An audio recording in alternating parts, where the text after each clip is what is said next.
finding out the drama therapy existed. The drama therapy was a thing that actually provided tools for intentionally using that drama and that theater to help people was kind of mind-blowing.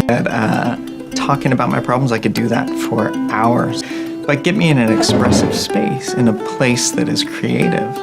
And all of a sudden there are new possibilities, there are new things that I can do in that space.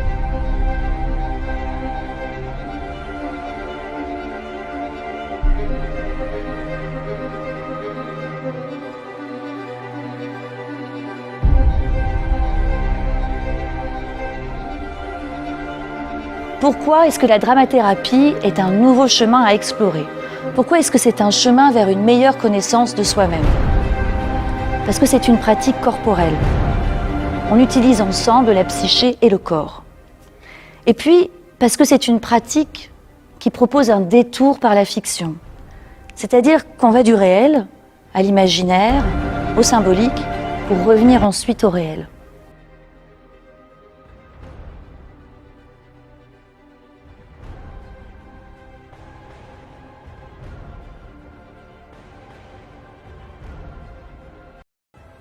One of your boyfriends repeatedly abused your adopted son and battered you.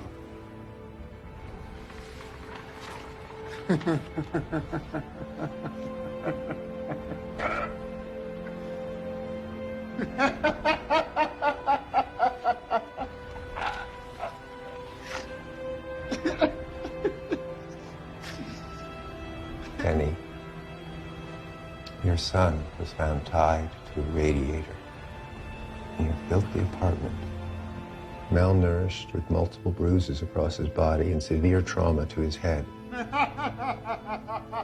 never heard him cry. He's always been such a happy little boy.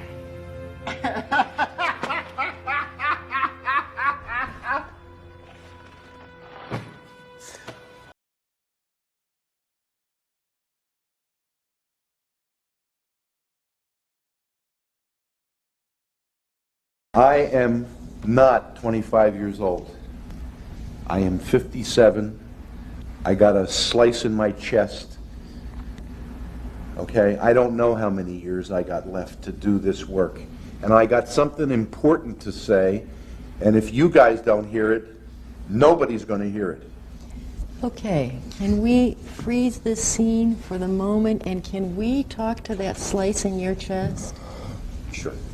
And look around the room and find someone who can concretize the slice in that chest for you. Concretization is a basic function of psychodrama that allows the protagonist to talk to, rather than about, something or someone. Is this where it is? Where do you want to put this part of you?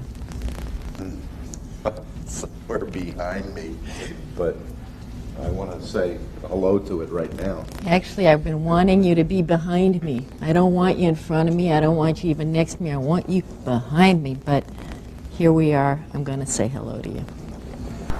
Doubling is also core to psychodrama.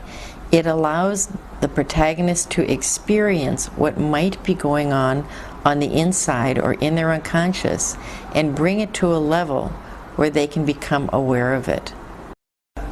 In psychodrama, we use space to indicate psychological and emotional distance or closeness. Travis wants to place that part of his body somewhere up behind him. Through role play, Travis is able to literally speak to the part of his body that is carrying powerful emotion for him. He is about to have a somatic dialogue.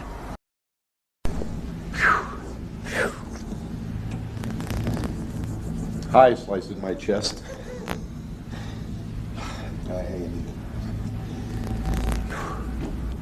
Well, you put the brakes on a lot of my thinking.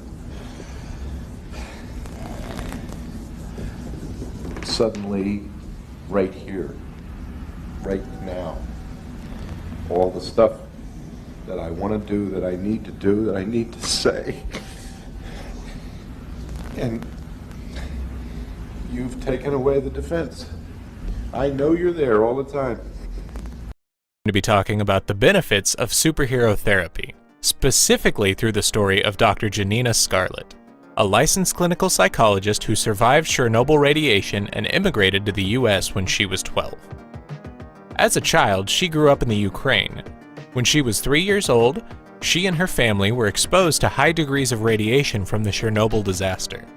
Her health had been changed forever by this. Her body is now incredibly sensitive to changes in weather, like rain, and changes in radiation, like meteor showers. These leave her extremely ill, in some instances so ill it's life-threatening. When she got to America, she was bullied by other kids for being radioactive. This is when her love affair with superheroes began. As she watched the first X-Men film, she saw how Storm's power was connected to the weather just like how she was.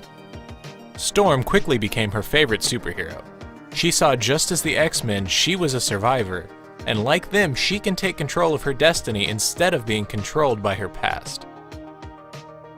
The reason the superhero genre is so important is that it is based on the fact that we all dream of having powers at one point or another. Whether it's super speed to get to school on time or super strength to stand up to the school bully. Because of these desires, we connect to those characters with powers. Since humans are social creatures, they want to be understood and supported, but it's hard to open up to other people, especially when it comes to mental health.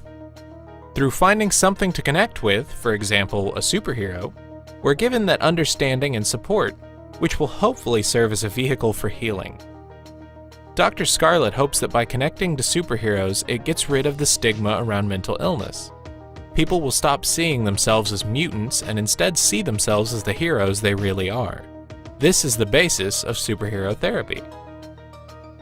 Dr. Scarlett says it involves using pop culture in evidence-based therapy in order to help people deal with or recover from different mental illnesses.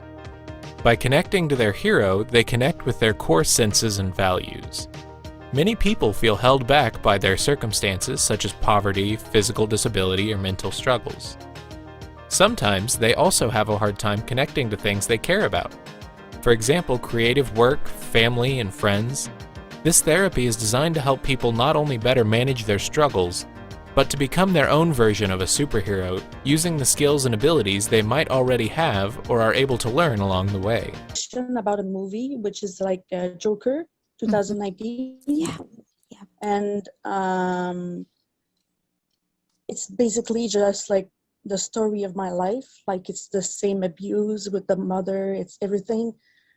How the system's treating me. I was like, I became severely obsessed with it, and I started to do like the cosplay about Arthur and Joker, the character. Now it became like a therapy for me. Like I do the scenes of the movie, and like I can express the emotions I was never able to express before. And I'm just wondering at what extent it can be negative, you know, because like I almost do it every day. And I was wondering, I started a website about this. You know, I still have a lot of anxiety. You can see it now. I have like severe trauma, agoraphobia, social phobia. I have no access to therapy. I started a website to help other people. Like it helped me, but I don't know like what keywords to use. It is like superhero therapy. It is like hero's journey, psychodrama. I was just wondering. And also I just wanted to add, like, for the first time, I felt understood by someone, and it was like Arthur and Joker in the movie. And I met the actor and I talked to him about it. It was a big deal. Wow. That's amazing. Thank you so much for sharing that. Thank you so much for asking that question. And honestly, thank you for this incredible movement that you started, because I imagine that you're definitely not alone in this. The movie did well, and it did well because it resonates with so many people who survived abuse, who survived trauma, who didn't get access to services, who were neglected by the system. And I'm so glad that you found something that spoke to you in this way. And actually, I don't think there's anybody that can tell you what's healthy and what's not healthy. It's what works for you.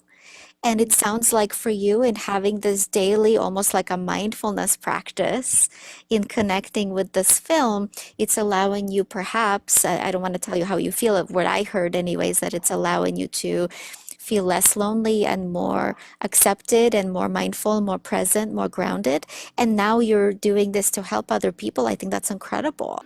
Having a life filled with trauma, chronic depression, deep loneliness, low self-esteem, bullying, abuse from a parent. Just imagine being suicidal. Then, on the big screen of a movie theater, you watch a movie that looks like a reflection of yourself, of your life, that moves you so much that you can't help but start cosplaying the character while remaking the movie scenes.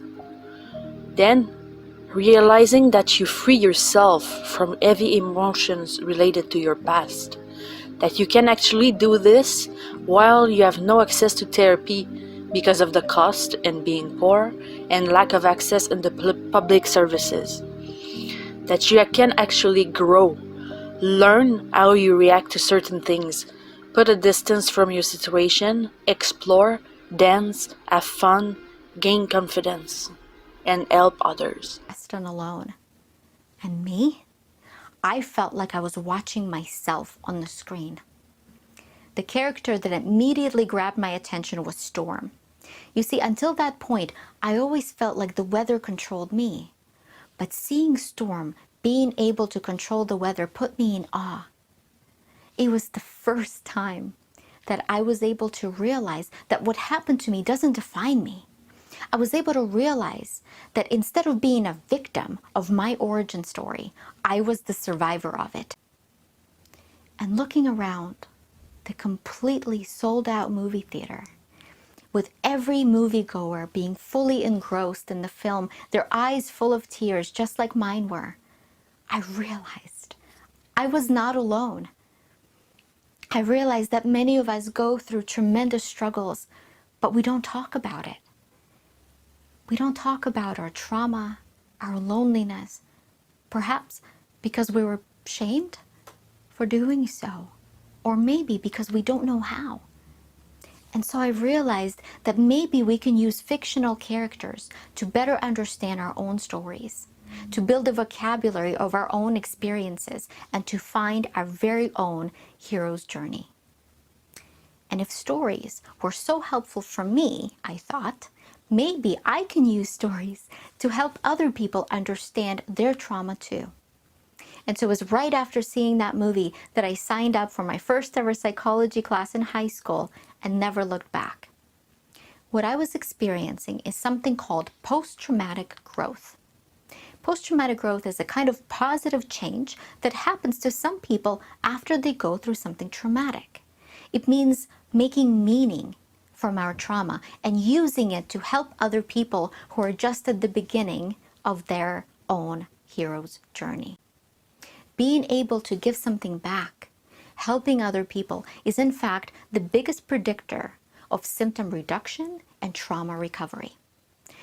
Now we know that trauma is not necessary for us to find our heroic voices, and we know that sometimes for some people, trauma can serve to unlock the superpowers that were there in the first place. I look at post-traumatic growth as kind of like a hero's journey. We don't always choose the call that we get, but sometimes we can choose how we might be able to answer it. Unfortunately, some of us might be met with shame and criticism, being called too sensitive. What decision are you going to make? Who do you want to become? What is the legacy that you want to leave behind? Now is the time. Become that hero you've always been searching for, because the world is looking for that hero in you.